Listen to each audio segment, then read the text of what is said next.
Bonjour, ici Paul-André Durocher, archevêque du diocèse de Gatineau et administrateur apostolique du diocèse de Mont-Laurier. J'ai pensé me servir de Facebook pour entrer en communication avec vous, les fidèles, les personnes de bonne volonté qui vivez dans ces régions de l'Outaouais et du nord des Laurentides, pour, avec vous, un peu établir un contact, pour vous dire que je pense à vous dans ce temps difficile, surtout à vous qui êtes isolés, qui devez vous retrouver seuls durant ces temps vraiment inédits. Nos églises sont fermées, on n'a plus l'occasion de se retrouver ensemble. Alors, je pense que ce contact est encore plus essentiel, plus important. J'espère faire ceci à tous les jours, pour quelques minutes.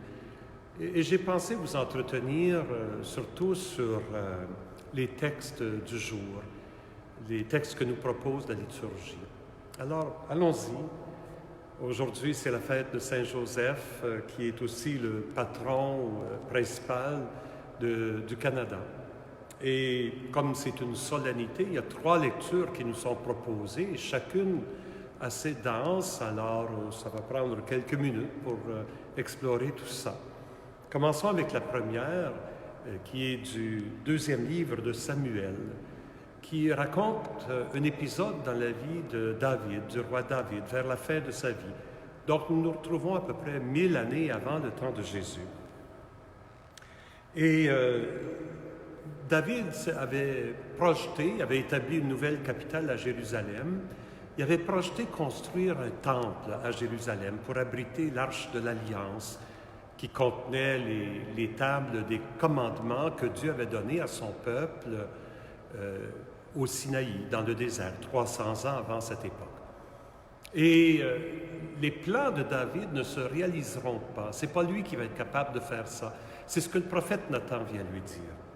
Le prophète Nathan lui dit, « David, ainsi parle le Seigneur, quand tes jours seront accomplis et que tu reposeras auprès de ton Père, donc lorsque tu seras enterré, je susciterai dans ta descendance un successeur qui naîtra de toi, et je rendrai stable sa royauté, et c'est lui qui bâtira une maison sur son trône royal. » Évidemment, la prophétie à l'époque concernait Salomon, qui était un des fils de David.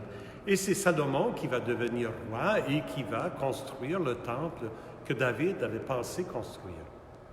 Mais vous savez, 400-500 ans plus tard, ce temple serait détruit lors de l'invasion de Jérusalem par les Babyloniens.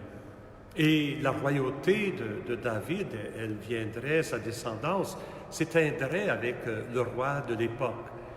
Et pour les Juifs qui vivaient cette expérience-là, c'est comme si le plan de Dieu avait été anéanti par ces forces humaines. Mais tranquillement, l'espérance a commencé à naître dans le peuple que Dieu susciterait éventuellement un autre successeur à David, un roi, un Messie, parce que c'est le mot pour dire un roi en Israël, un Messie, qui viendrait reconstruire le temple. Les chrétiens ont repris ces textes-là et y ont vu comme une annonce mystérieuse de la venue de Jésus, qui serait un fils de David, de par Joseph, son père adoptif, dont nous fêtons la fête. Joseph était un descendant de la maison de David, il était dans la lignée royale. Et son fils adoptif, Jésus, serait justement ce Messie, ce roi que Dieu enverrait. Mais la maison qu'il rétablirait ne serait pas le temple de Jérusalem. Cette maison, ça serait son corps, ça serait son peuple qui aurait un impact sur le rétablissement de l'univers entier. Donc, c'est comme si la prophétie de Nathan, elle a une dimension universelle et cosmique. Le psaume, en passant, reprend cette même prophétie de Nathan dans des mots différents.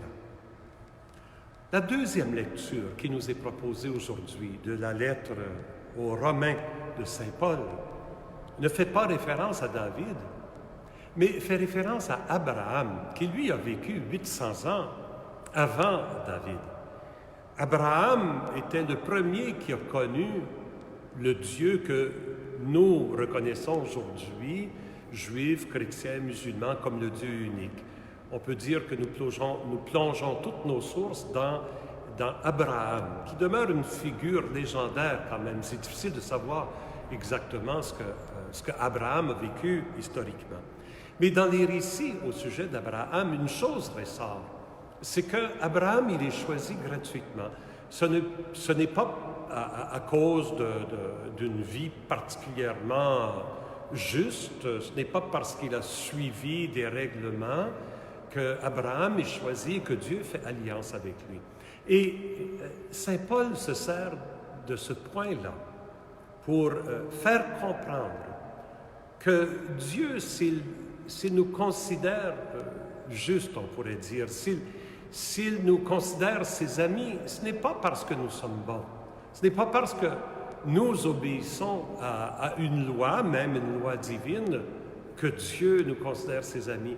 L'amour de Dieu, il est gratuit. Dieu nous aime, non pas à cause de notre bonté. En Jésus, Dieu nous aime chacune de nous. Il nous voit frères et sœurs de Jésus. Il nous aime en son Fils éternel. Et nous, pour entrer dans cet amour-là, nous n'avons qu'à répondre par un acte de confiance, de foi, de dire « J'accueille ton amour, Seigneur. En Jésus, j'accueille ton amour. » Et à ce moment-là, je vis dans l'amitié de Dieu. Évidemment, si je suis un ami, je vais vouloir mettre en œuvre sa volonté. Je vais vouloir accomplir sa loi. Mais Saint Paul dit, c'est pas nous d'abord qui méritons l'amour de Dieu, que l'amour de Dieu nous est donné gratuitement. Il se sert de l'expérience d'Abraham pour justifier cette perspective-là, parce qu'à son époque, disons que ses frères et sœurs juifs et juives avaient de la difficulté à croire ça, qu'on pouvait être amis de Dieu sans suivre la loi de Moïse. Et ils voyaient ces païens qui venaient, comment pouvaient-ils être sauvés sans suivre la loi de Moïse? Et Paul dit, Abraham, il a été ami de Dieu sans avoir la loi de Moïse. La loi de Moïse viendrait bien plus tard. Alors il dit de la même façon, en Jésus, Dieu nous aime parce que nous croyons, simplement parce que nous croyons. Hein? Comme Saint Paul écrit à propos d'Abraham, Abraham est notre Père devant Dieu, en qui il a cru, à qui il appelle, et qui appelle à l'existence qui n'existe pas encore. Espérant contre toute espérance, Abraham a cru. C'est ainsi qu'il est devenu le père d'un grand nombre de nations. Et voilà pourquoi il lui fut accordé d'être juste, d'être considéré un ami de Dieu. Alors, dans cette référence à Abraham, nous trouvons un peu un sens de cette grandeur de l'amour de Dieu, qui n'attend pas à ce que nous soyons bons pour se faire amis de chacun et de chacune de nous. Dans l'Évangile du jour, eh bien là, on nous présente Joseph. De fait, les textes nous proposent deux évangiles. Je vais prendre le premier choix, qui nous parle de la naissance de Jésus et comment Marie s'était retrouvée enceinte, elle qui était déjà fiancée à Joseph. Et comment Joseph, devant cette réalité, sachant que lui n'était pas le père, il aurait pu vraiment répudier Marie d'une façon publique et créer un scandale, et on pourrait dire ruiner la réputation de Marie pour toujours. Il décide, parce que l'Évangile nous dit qu'il est un homme juste, qu'il ne voulait pas la dénoncer publiquement, il décida de la renvoyer en secret.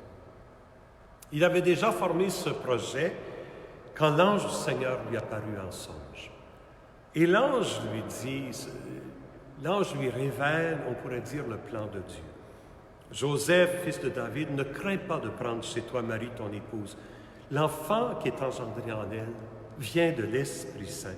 Elle enfantera un fils et tu lui donneras le nom de Jésus, c'est-à-dire le Seigneur sauve, car c'est lui qui sauvera son peuple de ses péchés. Quand Joseph se réveilla, il fit ce que l'ange lui avait prescrit. L'histoire est assez simple. Ce n'est pas un prophète qui vient révéler la volonté de Dieu, c'est un ange dans un songe qui explique à Joseph que Marie, elle est enceinte par l'œuvre de l'Esprit et que l'enfant, il est vraiment un enfant choisi, un enfant qui va accomplir le salut du monde à cause du plan de Dieu. Joseph accueille ce plan-là. Qu'est-ce qu'on peut retenir de ces trois lectures pour nous aujourd'hui, dans notre situation à nous?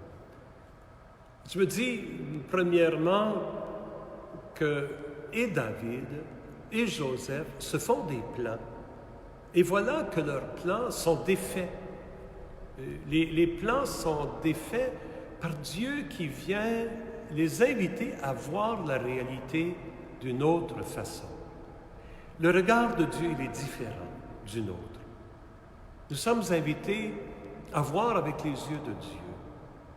Dans la situation que nous vivons maintenant, situation très pénible, très difficile pour tant de gens. Notre réaction humaine, nos réactions, je suis beaucoup ce qui se passe à l'Internet et je vois toutes sortes de réactions. Il y a des gens qui sont dans le déni, qui continuent comme s'il n'y avait pas de problème. Il y a des gens qui paniquent. Il y a des gens qui se fient au règlement du gouvernement. Il y a des gens qui cherchent des complots, qu'est-ce qui pourrait être à l'origine de tout ça. Il y a des gens qui se réfugient dans la prière mais ne savent pas à quel saint se vouer. Nous réagissons avec notre humanité, un peu comme David, un peu comme Joseph. Dieu nous invite peut-être à prendre le temps de prendre un recul et de regarder les événements avec ses yeux à lui. Moi, je ne suis pas de ceux qui croient que Dieu a envoyé la pandémie dans le monde pour quelque raison que ce soit. Des virus, c'est des faits de biologie, de chimie. La médecine explique ça et la médecine fait de son mieux face à ça. Mais Dieu nous invite par contre à peut-être vivre cet événement avec un regard différent. Pensons à Jésus qui est au désert pendant 40 jours, cette solitude qu'il a vécue. Ne sommes-nous pas appelés peut-être à vivre cette solitude comme un temps de rencontre avec Dieu? Pensons à comment Jésus il était proche de ceux qui étaient les plus petits, les plus faibles. Est-ce que nous ne sommes pas appelés, comme nous le pouvons, dans la situation dans laquelle nous nous trouvons, à penser à ces plus petits, ces plus faibles, ceux qui sont encore moins chanceux que nous? Pensons à la confiance de Jésus devant des situations horribles, devant sa propre mort.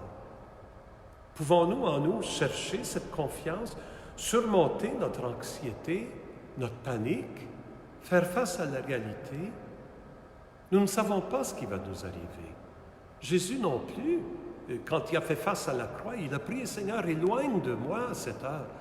Mais il dit que ta volonté soit faite. Entrons dans cet événement en cherchant la volonté de Dieu, chacun et chacune de nous. Ayons cette confiance, espérant contre toute espérance. Il est écrit dans la deuxième lecture à propos d'Abraham. Joseph a été un peu comme Abraham. Nous sommes appelés à être un peu de la même façon, espérant contre toute espérance. Il me semble que les textes d'aujourd'hui nous interpellent dans notre situation actuelle à surmonter nos premières réactions, nos réactions très humaines, et à demander à Dieu de nous donner son esprit pour que nous puissions réagir avec son esprit, avec sa compassion, avec son amour. Demandons cette grâce-là. Et pour la demander, je vous invite à 16 heures cet après-midi, si vous le voulez, à sortir vos chapelets et à prier les mystères lumineux. Ces mystères qui racontent le ministère de Jésus durant sa vie terrestre. C'est à l'invitation du pape François qui, lui, va faire ça, ça va être 9 heures du soir en Italie, mais pour nous, ça sera 4 heures de l'après-midi, 16 heures.